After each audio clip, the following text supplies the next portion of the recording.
Now that the tank has been installed, we can start with some test flushes. I'll install the tank cover later on so you can see what it looks like. So now I'll start the water and you can watch the bowl fill.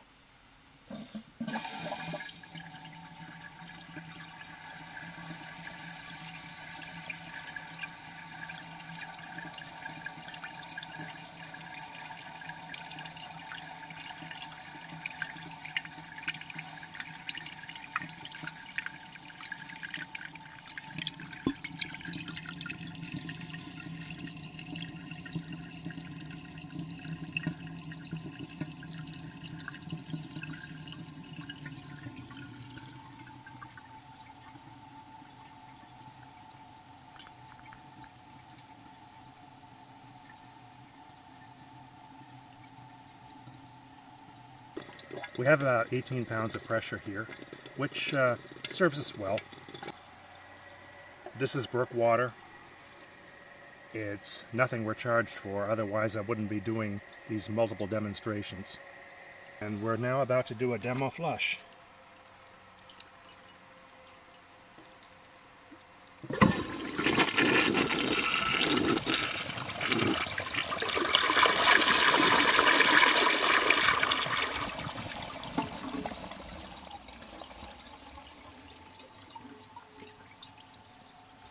Now here's the Mansfield Simplex with its tank lid on.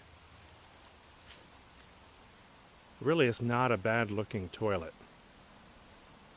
but I still wouldn't trade it for my standard Compton or a standard Modernus. It doesn't work quite as well as either. I'm going to do a close-up flush now so that you can see the jet and the trapway.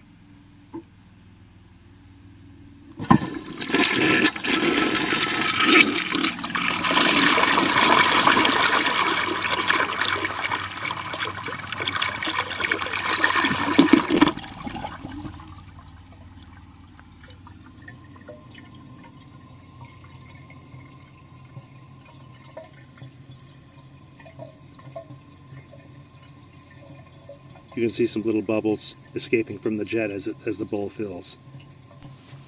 Another flush from a different angle.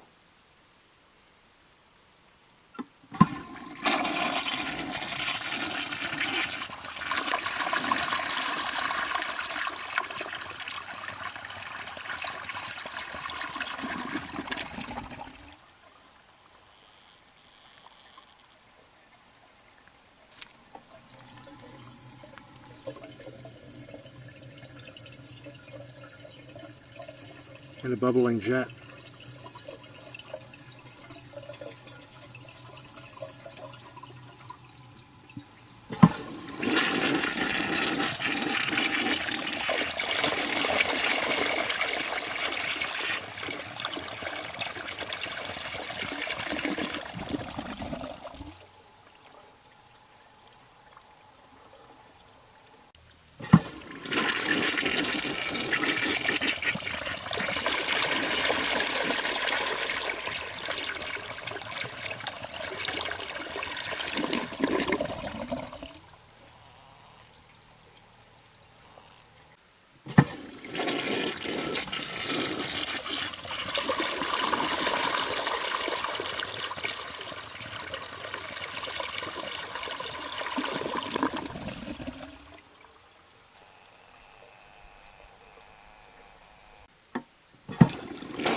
Now rinse test from this angle.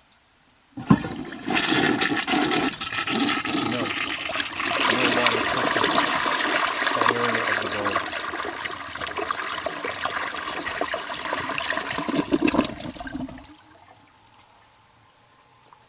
bowl. A good bowl rinse should cover all surfaces. So far we've seen flush tests with the 1959 Standard Modernus and the 57 Elger Andes. Now, this toilet had a history when it was installed of not doing very well with toilet paper, so I filled it full of, well, my test version of toilet paper. Let's see what it does.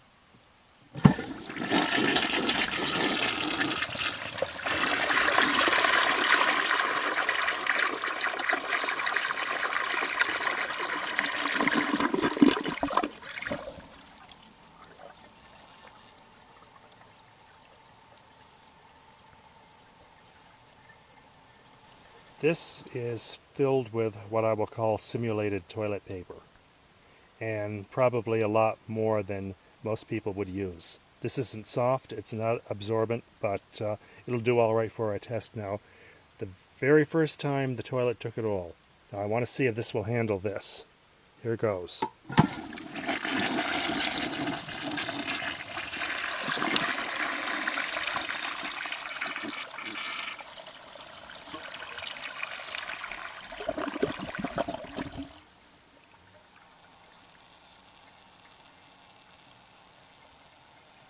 It doesn't look happy.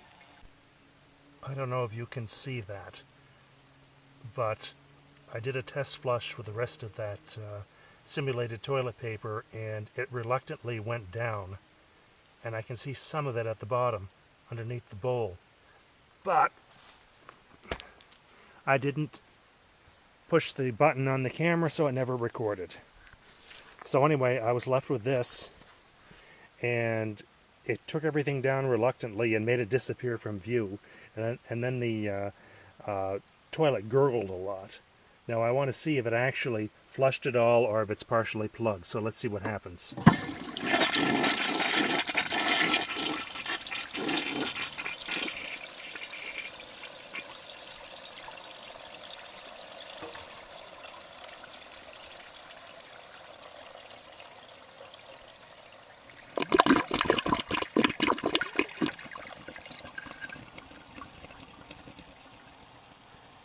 That acts very much like a toilet with a septic system that's backing up. So it's either caught in there or it pushed it out into a great big lump, so water's having trouble escaping below. As you can see from down there, there are some leaves. I took a stick and knocked them away from the horn, the opening at the bottom. Now I'll try this again and see if the flush is any better.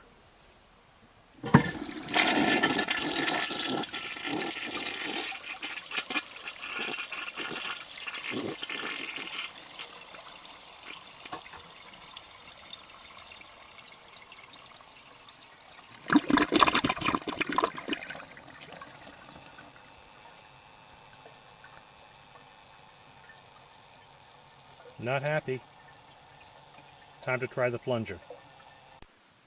I just gave my poor Mansfield Simplex bowl a good workover with the plunger. Let's see if it helped.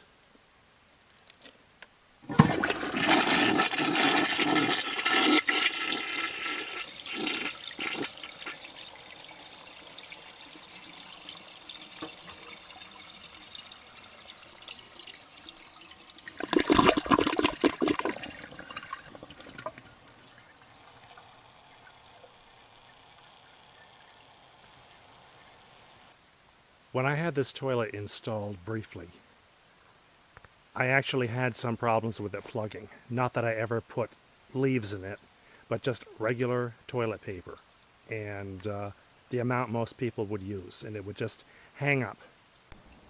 I thought before I took this thing down, I would see if I could get more leaves out from underneath, and sure enough, there were plenty of them. So let's try it another time and see if it finally passed the leaves.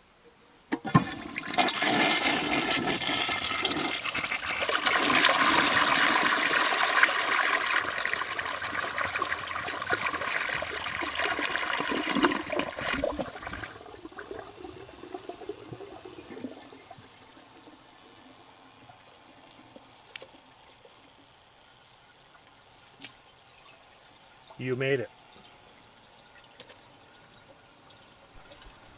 Had this been an actual installation, and this had clogged up on toilet paper and who knows what, and a plunger didn't work, the next course of action would be a toilet auger. My only experience with a toilet auger was last month, and it was a total failure.